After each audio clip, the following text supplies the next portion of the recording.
Tough question Jaganmohan రాజా గారు మీకు. ఎందుకు అంటే ముద్రగడ పద్మనాభం గారి చివరి కోరిక కాపుల్ని బీసీల్లో చేర్చాలి అని చెప్పి, ఆ కోరిక నెరవేరకుండానే ఆయన చనిపోయారు. ఆయన వైసీపీలో క్రియాశీలకంగా ఉన్న పరిస్థితుల్లో ఆయన చనిపోయారు కాబట్టి ఆయన వైసీపీ నేత, ఆయన కోరికను కూడా తీర్చాల్సిన బాధ్యత మీ పార్టీ మీద ఉంటుంది. కానీ ఏంటి ఈ విషయంలో మీ స్టాండ్ ఏంటి? ఇక్కడ రెండు విషయాలు ఏంటంటే, ఒకటి నారా చంద్రబాబు నాయుడు గారు గడిచినటువంటి ఒక 25-30 సంవత్సరాలుగా ఎన్నికలు వచ్చినప్పుడల్లా కాపులు గుర్తొస్తారు.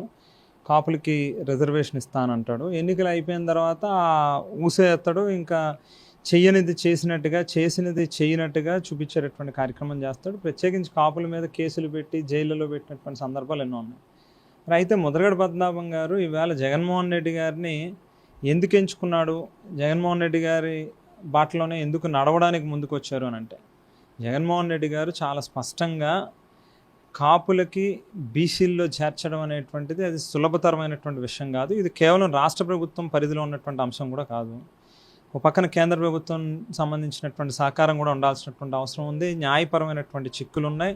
వీటన్నిటిని అధిగమిస్తే తప్ప చేయడం అనేటువంటిది అంత సులభం కాదు. ఊరికినే నేను ఎన్నికలకు ముందు చేసేస్తాను అని చెప్పి తర్వాత మళ్ళీ చేతులెత్తేసి చెవుల్లో పువ్వులు పెట్టే కార్యక్రమం నేను చేయను అని చాలా స్పష్టంగా ఆయన చెప్పడం జరిగింది. అయితే పద్మనాభం గారు అనుకోకుండా 2019 నుంచి 24 మధ్యలో మేము అధికారంలో ఉన్నటువంటి సందర్భంలో ఆయన మాతో పాటు లేకపోవడం, చివరి నిమిషాల్లో రావడం అనేటువంటిది ఒక రకంగా బహుశా ఆయన ఇంకాస్త ముందు వచ్చి ఉండుంటే డెఫినెట్గా లీగల్గా ఉన్నటువంటి ఇష్యూస్ని ఎట్లా క్లియర్ చేయాలి, కేంద్ర ప్రభుత్వంతో ఎట్లా ఏ రకంగా ముందుకెళ్ళడానికి లీగల్ ఇవి కూడా కన్సెన్సస్ అన్ని తీసుకుని ఎట్లా ముందుకెళ్ళచ్చు అనేటువంటిది బహుశా గైడ్ చేసి ఉండేవాడు ఆయన. అప్పటికి జగన్మోహన్ రెడ్డి గారు చేయగలిగిన మేరకు మంచి చేశాడు ఆయన. సో 2024లో అధికారంలోకి వచ్చుంటే పద్మనాభం గారు కూడా ఏ రాజ్యసభలోనో లేకపోతే ఇంకా ఉన్నతమైనటువంటి స్థానంలోనో ఆయన ఉండుండేవాడు. ఆయన గవర్నమెంట్ని ఉపయోగించుకుని జగన్మోహన్ రెడ్డి గారిని ఉపయోగించుకుని డెఫినెట్గా కాపుల్ని బీసీలో చేర్చడం కోసం, ఏ రకంగా రిజర్వేషన్ ఇప్పించడం కోసం ఏ మేరకు చేయగలదో చేసి ఉండేవారు ఆయన. సో దురదృష్టం ఆయన లేడు వేళ. బట్ డెఫినెట్గా ఆయన వేసినటువంటి విత్తనం అనేది చాలా బలమైనటువంటి విత్తనం. బహుశా ఒక మనిషి వెళ్ళిపోయినప్పటికీ వాళ్ళు వేసినటువంటి విత్తనం బలమైనది అయినప్పుడు డెఫినెట్గా వృక్షం పెద్దదవుతుంది, ఆగదది. ఒక రోజు ఆలస్యం కావచ్చు, ఒక రోజు కాస్త అంటే ఉధృత అనేది తగ్గచ్చు, కానీ డెఫినెట్గా ఏదో ఒక రోజుకి ఆయన వేసినటువంటి విత్తనం మాత్రం ఫ్రూట్ఫుల్ అవుతుంది అనేటువంటి చెప్తాను. కాపుల హక్కుల కోసం పోరాడిన వాళ్ళలో చాలా తక్కువ మంది ఉన్నారు నాయకులు. వంగవీడి మోహన్ రంగా గారు, ఆ తర్వాత మీ తండ్రి గారు జక్కమూడి రామ్మోహన్ రావు గారు, ఇప్పుడు ముద్రగడ పద్మనాభం గారు, ఇలాంటి కీలకమైన ముగ్గురు వ్యక్తుల్ని మీ సామాజిక వర్గం కోల్పోయింది. మరి ఇప్పుడున్న పరిస్థితుల్లో మీ సామాజిక వర్గం 25% ఓట్ బ్యాంక్, మీ ఓట్ బ్యాంక్ లేనిదే ఏ పార్టీ కూడా ఏ కూటమి కూడా అధికారంలోకి రాని పరిస్థితి. జస్ట్ కాపుల్ని కరివేపాకులా వాడుకుని వదిలేస్తారు అని చాలామంది అంటూ ఉంటారు. చాలా ఉదాహరణలు కూడా ఉన్నాయి. మరి ఇప్పుడు కాపులకు దిక్కెవరు, కాపు కాసేదెవరు? అంటే ఒక రకంగా అదే చెప్తున్నాను. పద్మనాభం గారు దూరం అవ్వడం అనేటువంటిది చాలా పోడ్చలేనటువంటిది. ఆయన స్థానాన్ని మరొకరు వచ్చి ఎవరో కొత్తగా పూడుస్తారనేటువంటిది అంత సులభతరమైనటువంటి విషయం కాదు. బట్ ఒకటే ఏం ఆశిస్తూ ఉన్నామనంటే, ఇందాక మీరు చెప్పినట్టుగానే ఈ జరిగినటువంటి ట్రోలింగ్స్ ఇవన్నీ చూస్తే కొత్త జనరేషన్కి అసలు ఏం తెలుసని పద్మనాభం గారినో లేకపోతే ఒక రిజర్వేషన్కి సంబంధించినటువంటి అంశాన్నో లేకపోతే కాపులకి ఎవరేం చేశారనేటువంటి విషయాన్నో నోటికి వచ్చినటువంటి ఎవరికి వాళ్ళు మాట్లాడడం అనేటువంటిది కొంత బాధ కలిగించేటటువంటి విషయం. పద్మనాభం గారు పేరు మార్చుకున్నాడు అనేటువంటిది హైలైట్ చేసి మాట్లాడుతున్నటువంటి వాళ్ళు జస్ట్ నేనైతే ఏమంటా అంటే, ఆయన కాపుల్లో పుట్టి ఒక మాట అంటే చాలామంది చాలా మాటలు చెప్తూ ఉంటారు. ఎలక్షన్ల ముందు చెప్తాం, లేకపోతే ఏదో ఒక ఛాలెంజ్ అనేది విసురుతూ ఉంటాం, ఏదో ఒక్కొక్కసారి వెనక్కి తగ్గే పరిస్థితి వస్తూ ఉంటుంది.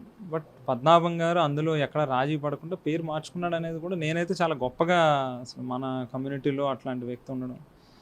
అంటే ఆయన పేరు మార్చుకోలేదు, కులమే మార్చేసుకున్నాడు. ఆయన కాపు కదా, రెడ్డిగా మారిపోయారు అని చెప్పేసి వెంకటరెడ్డి గారు ఉండేవాడు. ఆయన వెంకటరెడ్డి గారు అని అంటే రెడ్డి. ఇవన్నీ ఊరికినే ఏమనంటే అన్న, తెలియని వాళ్ళు మాట్లాడేటటువంటి వ్యక్తి నేను. అంటే అందు గురించి ఈ కార్యక్రమానికి మన రాజకీయానికి ఎక్కువ ముడి పెట్టకూడదు కాబట్టి అతిగా రాజకీయం జోలికి పోవట్లే. కానీ ఎలక్షన్ అయిపోయిన మరుసటి రోజే నేను పెట్టినటువంటి ఒక పత్రికా సమావేశంలో చాలా క్లియర్గా చెప్పారు. పద్మనాభం గారు ఆయన కోల్పోయి, ఆయన నష్టపోయి కాపులకి మంచి చేసే కార్యక్రమం చేశాడు. ఆయన అటువంటి వ్యక్తి ఏమో పనికి మాలినోళ్ళ కనిపించాడు ప్రజలకు, లేకపోతే కాపులకి. మరో పక్కన కాపుల్ని వాడుకుని ఎంతసేపు ఉన్నా కూడా వేరొకరి పల్లకి మోయడం కోసం అని చెప్పి సినిమా స్టార్లు బయటకు వచ్చి వాళ్ళు ఏదో పెద్ద రియల్ హీరోల కింద ప్రజలకు కనిపించడం అనేది ఒక రకంగా దురదృష్టం. వీళ్ళు ఎక్కడ ఎన్ని సమస్యలు కనిపిస్తూ ఉన్నాయి, ఎక్కడైనా దేని మీదైనా స్పందిస్తున్నారా, మాట్లాడుతున్నారా? పోనీ కాపు కార్పొరేషన్ ఏమైపోయింది చెప్పండి. పోనీ మిగతా అన్ని పక్కన పెట్టేద్దాం. కాపు కార్పొరేషన్ ఏదో సంవత్సరానికి 3,000 కోట్ల రూపాయలు అని చెప్పారు. అంటే ఇప్పటికీ 5 బడ్జెట్లలో 3 బడ్జెట్లు అయిపోయినాయి. అంటే గడిచిన 3 బడ్జెట్లో 9,000 కోట్ల రూపాయలు ఈ పాటికే కాపులకి ఖర్చు పెట్టి ఉండాలి. 9,000 కోట్లు కాదు కదా, 9 కోట్లు కూడా ఖర్చు పెట్టలే ఎక్కడా కూడా. మొత్తం అన్నీ ఎత్తేసారు. కాపు నేస్తం కూడా అటకెక్కింది. సో ఇవన్నీ ఎందుకు మాట్లాడలే మరి? కాపుల్ని ఉపయోగించుకొని కాపులు ఎక్కడైతే ఎక్కువ ఉంటారో ఆ నియోజకవర్గంలోకే పోయి మనం పోటీ చేస్తాం, అక్కడే గెలుస్తాం, మంత్రి అవుతాం, ఉప ముఖ్యమంత్రి అవుతాం.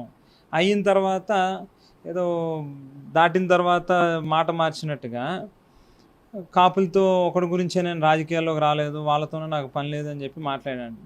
అంటే ఇవన్నీ కూడా కొంత ఆత్మపరిశీలన చేసుకోవాల్సినటువంటి అవసరం. లాస్ట్ క్వశ్చన్ జగబూడి రాజా గారు, కాపులు పెద్దన్న పాత్ర పోషించాలన్న ఒక వ్యక్తి ఇప్పుడు కాపుల్ని డిజోన్ చేసుకుంటూ పరిస్థితి కనిపిస్తోంది. మీరు ప్రస్తావించినట్టుగా ఎక్కువ రాజకీయాలు మాట్లాడొద్దు, ఈ సంస్మరణ సందర్భంగా మనం ఈ ప్రోగ్రాం చేస్తూ ఉన్నాం కాబట్టి ఆ పేరు ప్రస్తావించడం లేదు. సో డిజోన్ చేసుకుంటున్న పరిస్థితి, ఇది రాజకీయంగా వైసీపీకి ప్లస్ అవుతుందా? కాపులు మీ వెంట నడుస్తారా ఇక మీదటైనా? డెఫినెట్గా ఇప్పటికీ 2-3 పర్యాయాలు నమ్మి మోసపోయారు కాపులు. ఇప్పటికైనా కళ్ళు తెరిచి చూస్తున్నారు, అసలు రూపం ఏంటి అనేటువంటిది చూస్తున్నారేమో అని ఎక్స్పెక్ట్ చేస్తున్నాం.